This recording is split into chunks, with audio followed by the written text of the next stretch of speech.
শুভ সকাল আমার প্রিয় বন্ধুরা, কেমন আছো তোমরা সকলে? আশা করি সকলে ভালো আছো। আমি নদিয়া জেলার ছোট্ট একটা গ্রাম থেকে দীপিকা আমার নতুন ভিডিও তোমাদের সকলকে স্বাগত জানিয়ে আজকে আমার নতুন ভিডিও শুরু করছি। সকালবেলা উঠে দেখি প্রচণ্ড বৃষ্টি হয়ে উঠোনটার কি অবস্থা তোমরা তো দেখছোই। তারপরে আমি ওগুলো পরিষ্কার পরিচ্ছন্ন করে সোজা ঘরে চলে গেলাম। ঘরে গিয়ে আমাদের একটা বেড কভার ছিল, সেটা আমি সুন্দর করে গুছিয়ে নিচ্ছি। তার সঙ্গে আস্তে আস্তে অনেক কাঁথা কাপড় আছে, সেগুলো ছেলের, তারপরে অয়েল পেপার, কাঁথা, এগুলো সব কিছুই আছে। এক এক করে সুন্দর করে আমি গুছিয়ে নিচ্ছি।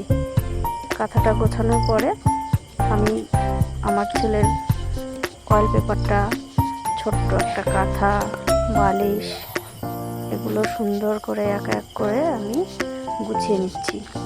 বালিশগুলো সব কেমন যেন হয়ে গেছে, অনেক দিনের পুরোনো বালিশ তো একটু চ্যাপ্টা টাইপের হয়ে গেছে। ওগুলোকে আবার সুন্দর করে মিটিয়ে নিয়ে একটু সোজা করে নিলাম, নিয়ে সুন্দর করে একটা চেয়ারে করে গুছিয়ে রাখলাম। ছেলের বালিশের কভারটাও ছিঁড়ে গেছে, কি করব বলো। আস্তে আস্তে ওগুলো ঠিক করে নিতে হবে, আমাকে কিনে নিতে হবে। তারপরে কোল বালিশটা নামিয়ে আমি বিছনাটাকে একটু টান করে গুছিয়ে নিচ্ছি। একটা ছোট্ট ঝাড়ু আছে, ওই ঝাড়ুটা দিয়ে বিছনাটা পরিষ্কার করে নিচ্ছি। আর বলো না, রাস্তার পাশে তো প্রচণ্ড হারে ধুলো। যতই পরিষ্কার পরিচ্ছন্ন রাখি না কেন, ধুলোতে ঘর দুয়ার পুরো ভর্তি হয়ে যায়। সবাই আসে যায়, একটা ধুলো। তারপরে বিছনাটা গুছিয়ে আমি সোজা চলে গেলাম ঘর ঝাড় দিয়ে তারপরে আস্তে আস্তে আমি ঘরটাকে সুন্দর করে টেনে নেতা দিয়ে মুছে নিচ্ছি। মুছে নেওয়ার পরে সিঁড়িগুলো দেখছি বেশ নোংরা, ওগুলো একটু সুন্দর করে চেপে মুছে নিচ্ছি। কি করব বলো, সংসারে কাজ করতে তো হবেই। সিঁড়িগুলো সুন্দর করে কোনাকাচিগুলো যে এখানে যা নোংরা আছে আমি সুন্দর করে এগুলো পরিষ্কার করে নিচ্ছি। পরিষ্কার করে যাওয়ার পরে আমি সোজা চলে গেলাম আমাদের ছোট্ট একটা রান্নাঘরে, বাইরে যেখানে বসে রান্না করি সেখানে। ওখানে অনেকগুলো কাঠের বস্তা, কাঠগুলো ভরে রেখে দিয়েছি যে বৃষ্টিতে ভিজে যাবে দেখে। কাঠের বস্তাগুলো সব বাইরে এক এক করে নামাচ্ছি। নামানোর পরে এবার উনুনের পাটটা একটু নোংরা হয়েছিল, ওগুলো আবার সুন্দর করে ঝাড় দিচ্ছি। দেখো জল পড়ে কি অবস্থা। ঝাড়টার দিয়ে এদিকে ছেলের জুতোটা এখানে পড়েছিল, সেটা পরিষ্কার করলাম ওখান থেকে নিয়ে।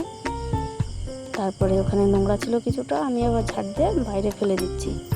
ফেলে দেওয়ার পরে এদিক ওদিক নোংরাগুলো, বস্তাগুলো কেমন থাকে না, কেমন লাগে দেখতে, ওই জন্য সব একটু একটু করে পরিষ্কার করে নিয়ে ঘরটা ঝাড়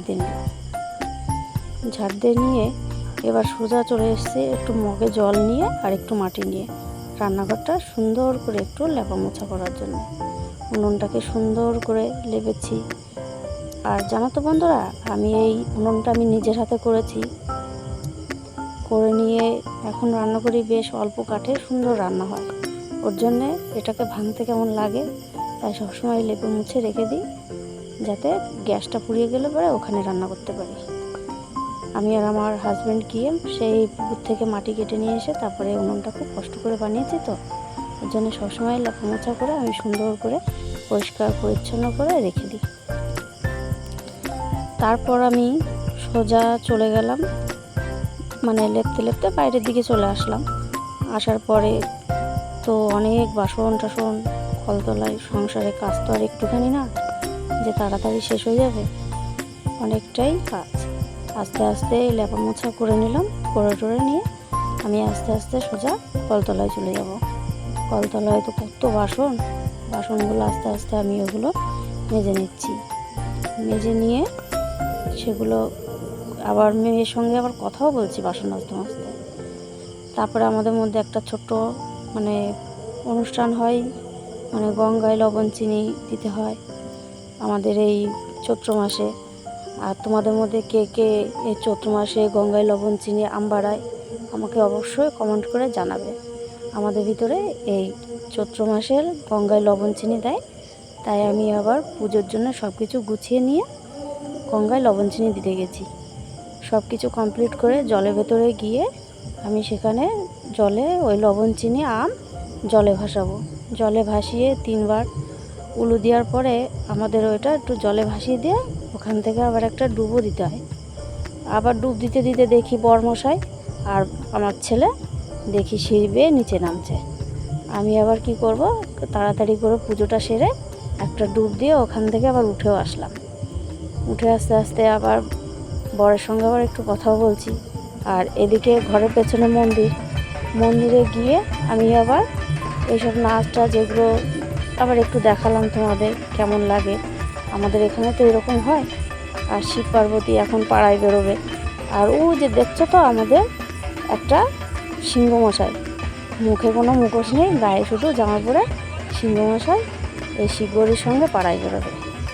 আর ওটা হওয়ার পরে আমাদের এখানে এই যে নীল পুজো হয় মন্দিরে, নীল পুজো করার পরে এখন আমাদের এখানে খেজুর সন্ন্যাসী, তাই সবাই সন্ন্যাসীরা মিলে খেজুর সন্ন্যাসীরা এখানে সবাই পুজো করতে গেছে। পুজো হচ্ছে, অনেকবার এরকম করে ঘুরছে সবাই, অনেকে ভিডিও করছে, দেখছি, গেলাম, খুব ভালোও লাগলো।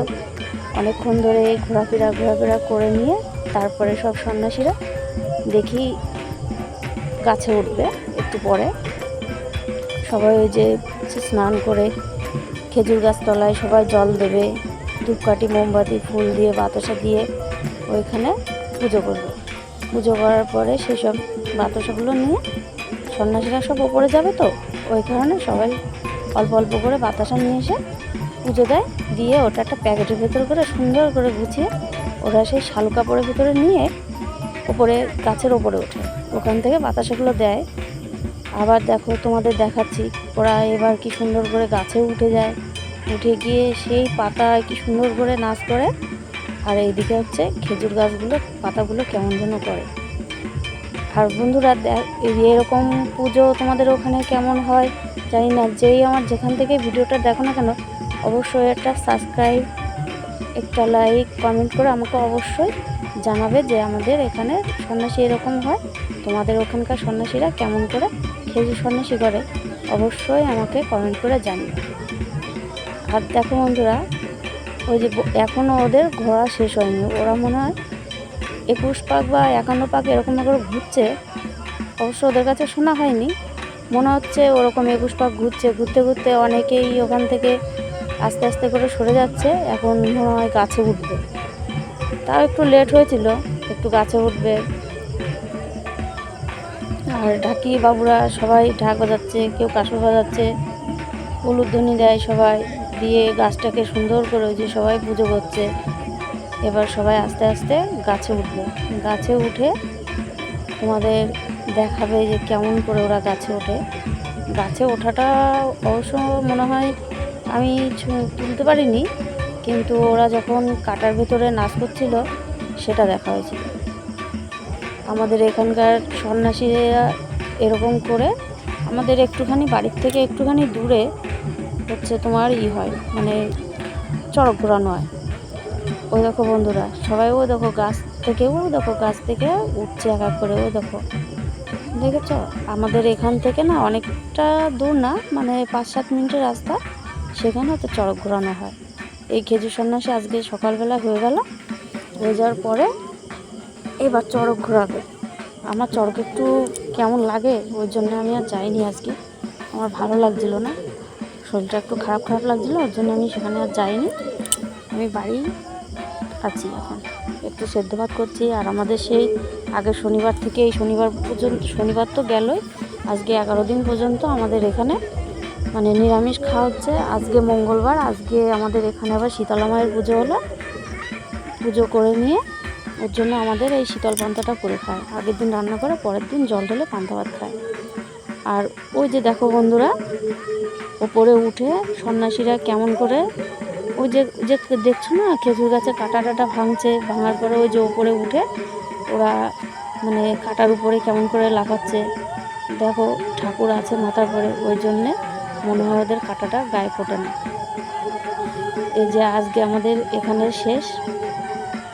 আমার ভিডিওটা পছন্দ হলে পরে তোমরা অবশ্যই একটা লাইক সাবস্ক্রাইব করে একটা কমেন্ট করে আমাকে জানিও যে আমার ভিডিওটা তোমাদের কেমন লাগলো বা কোথা থেকে দেখছো। আমি সেটা দেখতেও পারবো, বুঝতেও পারবো। আর তোমাদের সঙ্গে কথা বলতে আমার খুবই ভালো লাগে। এবার সংসারের কাজ হয়তো বন্ধুরা আমি একটু অনেক দেরি করে ভিডিওটা ছাড়ি, তোমাদের একটু খারাপ লাগে, কি করব বলো, পেরে উঠি না, শরীরটা একটু খারাপ তো ওই জন্য। তাও যতটা পারি, যখন ইচ্ছা হয় তখন আমি আবার একটু ভিডিওটা ছাড়ি। আর ওই যে বন্ধুরা দেখছো সবাই মিলে ওই যে উপরে গিয়ে ওই যে শালুর থেকে বাতাসাগুলো আস্তে আস্তে করে নিয়ে ওই যে বের করে ছড়াচ্ছে, সবাই নিচ্ছে। আর এটা হচ্ছে খেজুর গাছের ওখানকার প্রসাদ। আমি একটু পেয়েছিলাম, তারপরে ওখান থেকে আবার খেজুর ছিঁড়ে ছিঁড়েও পেয়েছিল, সেগুলো আমি 2টো ছড়া পেয়েছিলাম, বাড়ি নিয়ে এসেছি। ওটা বাড়ি নিয়ে এসে খুব ভালোই লাগছিলো। সবাই নাকি বলে খেজুর গাছেও নাকি ওই খেজুর গাছগুলো নাকি সে ফলগুলো নাকি হচ্ছে তোমার প্রসাদ। কিন্তু আমরা ছোটোবেলা থেকে জানি যে